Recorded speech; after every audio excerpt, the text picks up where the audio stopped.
আসসালামু আলাইকুম। আমি এই ভিডিওটা আপলোড করব কিনা জানতাম না। কারণ যখন ভিডিওটা করছি তখন মনে হইছে যে না আমি এই ভিডিওটা হয়তো আপলোড করব না বা ডিলিট করে দিব। পরে মনে হলো যে না ঠিক আছে ভিডিওটা একটু আপলোড করি। কারণ সবসময় তো যেইগুলো আমার কাছে মনে হয় যে না মোটামুটি হইছে বা ভালো হইছে সেইগুলাই সবসময় আপলোড করা হয়। বাট এইটা আসলে এত বেশি জঘন্য হইছে এটা আপলোড করার কথা আমি চিন্তাও করিনি।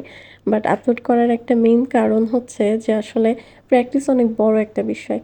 আমি লাস্ট মেহেদি নিয়ে বসছি জুলাইয়ের ১৫ তারিখ মেবি।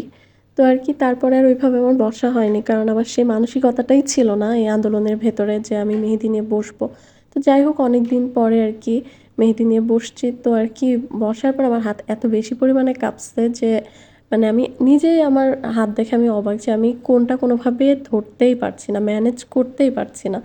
এত বাজে অবস্থা আর আমার মানে কাজটা এত বাজে হইছে।